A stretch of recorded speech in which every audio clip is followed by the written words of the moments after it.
Today's episode is brought to you by Nomad, voted the Flathead's best manufacturer. Nomad is a longtime supporter of the local community and sports scene, celebrating 20 years of building great careers in mission-focused custom vehicles. Nomad, a Montana-based company making a global impact. Visit nomadgcs.com for more info. That's nomadgcs.com for more information.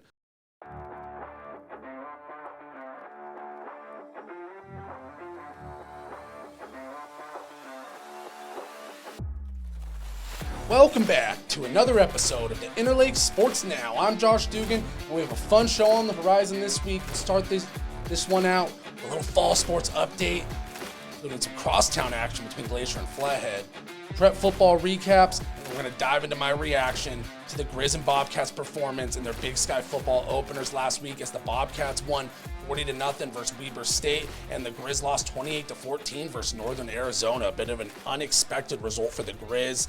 Let's dive into all this action, starting with the fall sports recap, and then we'll move into that fun college football stuff in just a little bit. Starting with the crosstown flag football action, year number 2 of flag football in the state of Montana. So our second ever official crosstown flag football game under the lights at Legend Stadium. And it was a fun one. The bleachers were packed. The atmosphere was great. That was last Tuesday. And Glacier QB Kai Johnson had 3 touchdown passes as the Pack took home a 25-6 win over Flathead. Johnson connected with Zoe Allen for a pair of scores, and that duo connected on another excellent deep ball that set the Wolfpack up for a touchdown late in the game. Flathead QB Harley Roth found Caden Lake for a touchdown with 7:24 left in the game to make things interesting at 18-6, but the Wolfpack responded with a touchdown from Johnson to Noah Fincher that put things out of reach for good. I'm looking forward to the growth of that sport, no doubt about it. The more opportunities for these young athletes to compete and get out there, build that camaraderie, just awesome stuff. And the more teams out there hosting it, the better. So this year, flag football added 2 more schools, Lockwood from the Billings area, and then I believe Mission down the way a little bit here. So we got 2 more schools joining Glacier, Flathead, and then Butte from last year. So it's awesome to see the growth. It's awesome for these athletes, and just it's great for these kids to have the opportunity to get out there and compete. Speaking of competing, crosstown soccer went down last Thursday at Legend Stadium with the Flathead girls picking up a 3-2 win over rival Glacier. Avi Schmutz, Lily Rumsey-Each, and Azalea Bailey scored for the Bravettes, and Flathead goalie Joyce Sund had 8 saves on the day. As for the crosstown boys soccer matchup, Glacier ran away from Flathead with this one for a 9-0 win. Hans Coggin and Joey Pellini each scored a pair of goals for the Pack, while Liam Els chipped in 3 assists. Kudos to all of our crosstown competitors. As always, that's a special atmosphere, regardless of the sport. So much mutual respect here in the Valley amongst these athletes who have competed against each other in the past. But it's always fun to go up against your rivals and leave it all out there on the field. So, some bragging rights, and then, leaving it all out there. That's what it's all about. In other Wolfpack soccer news, Glacier picked up a Saturday sweep over Missoula Big Sky, with the Wolfpack girls out-dueling the Eagles for a 3-2 win. Reagan Brizadine scored twice for the Pack in the win, and the Wolfpack boys put up another big number with an 8-0 win over Big Sky. Joey Pellini was at it again, and he scored 4 goals in that one. So, huge win for Glacier, the boys, and a solid win for the girls as well. On to the golf scene. Polson swept the Western AA, with the boys beating out Corvallis by 12 strokes, and the girls team outshot second place Hamilton by 20 strokes. So overall, a huge day for the Polson Pirates golf program at the Western the Western A Divisionals. As for the Western AA Divisional, that was the Western A Divisional, I was a little mixed up there with the Polson stuff. Now on to the Western AA. Glacier boys came in second place behind Missoula Sentinel, and the girls' side, Glacier finished third. Helena Capital took home the team title for the girls. As for Flathead, the boys ended up in 6th place, while the girls notched a 5th place finish. Next up is the state golf tournament later this week in Billings, so we'll keep an eye out and see how our local golfers fare on the east side of the state, representing the Valley well. Onto the football field, where the Glacier Wolfpack will just stick with the Glacier theme and keep it rolling. Glacier picked up a 42-0 win over Hellgate in Missoula last Friday. Kobe Dorchus was a force in the run game.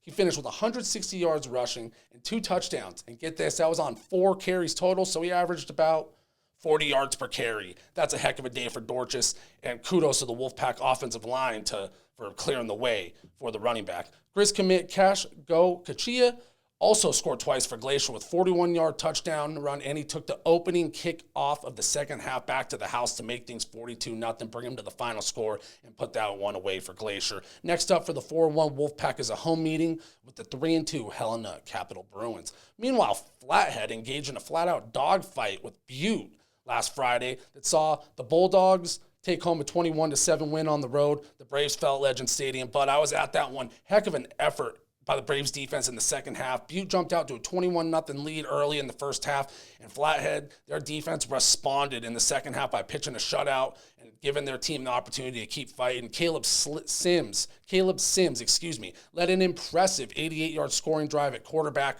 for the Braves, and he capped it off with a beautifully thrown pass in the corner to Brody Thornsberry, who made a great grabs and put the Braves on the scoreboard late in the game, midway through the fourth-ish, but a heck of a drive led by Sims. Sims finished 21 of 45 passing for 233 yards, 1 touchdown, 3 interceptions. Thornsberry had 4 catches for 77 yards and the score. Ben Bliven paced the Braves with 5 receptions for 40 yards, and Gabe Sims hauled in 4 catches for 40 yards. I was at that one, like I said, and it was one of those games that felt a lot closer than the scoreboard said. All of a sudden, Butte was up 21-0, felt like they had a chance to run away with it. Braves pumped the brakes on that. Played some real smash-mouth football, started playing physical, playing hard. Their defensive line for the Flathead Braves made a ton of plays around the ball, ton of plays around the line of scrimmage, and really dominated the line, getting off the ball quick, all of those great things you want to see. So, strong second half despite the loss for Flathead. You got to love that. You got to love the heart to keep fighting after you go down big and keep your team in it. So, gotta love that. Next up for the Braves is a trip to Helena to take on the Bengals. So on to our other area football games, starting with Polson at Columbia Falls. Wildcats QB and Griz commit Cody Schweiker threw 3 touchdown passes and ran for 2 more as the Wildcats rolled to a 42-0 win over the Pirates in Columbia Falls. Whitefish, meanwhile, dropped their matchup with Dillon 45-7, and Eureka took care of business at home with a 33-13 win over Loyola to stay unbeaten. Last up, Big Fork fell on the road to Frenchtown 33-23. to move the Vikings to 3-2 on the year overall. So, gotta love that. Another weekend of prep football action in the book. It's hard to believe we're already reaching almost that midway point of the season, 5-6 games in. Starts to really heat up. That playoff intensity starts to rise. I'm looking forward to the rest of this prep football season in Montana. Plenty of great action to go, but all of a sudden, at the halfway point, conference plays ramping up, so you know it's going to get exciting.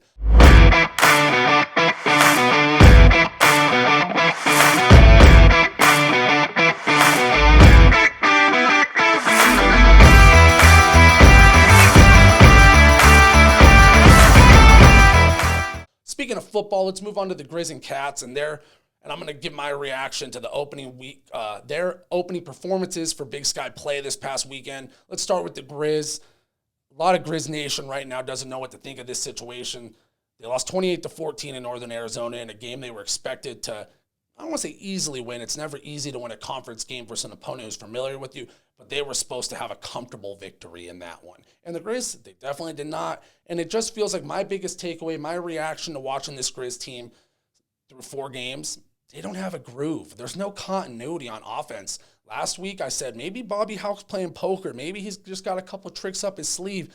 It feels like I was waiting for the tricks to come, and they never did. So it just feels like maybe this team, I don't know if they're overthinking it a little bit, trying to do a little bit too much and then putting themselves in tough positions. All of a sudden they're in 3rd and long. They're not getting good field position, these kind of things.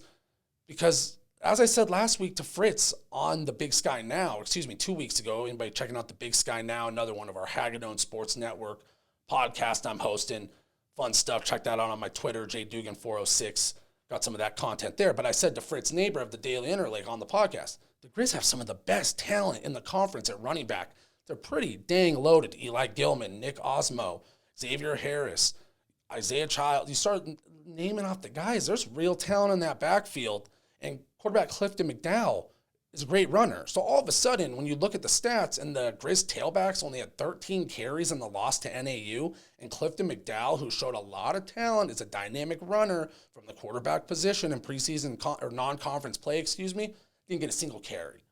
So I know the Griz, they want to, have some flash to their offense. They want to move the football through the air. And Vidlak, it wasn't on him. He had an up and down performance, you could say, but it just feels like the rhythm, the flow, the continuity is not there with this offense right now. And in my opinion, my biggest reaction they got to start leaning on that rushing attack. They have way too much talent in the running back room, way too much talent on the offensive line to get pushed around by NAU and not go out there and dominate the football near the line of scrimmage, run the football, put your offense in a position to make easy first downs, set up those 2nd and 2s, 2nd and 4s, rather than being in 3rd and 7, it felt like all the time. So that's my biggest reaction. I've kind of been sound like a broken record here talking about the Griz, but I really think they need to establish the rushing attack, lean on that, and trust it, because it might not work early, but once you start breaking those big runs, wearing down a defense, that's what happens. Conference play, teams are going to start tiring out. Lean on that rushing attack.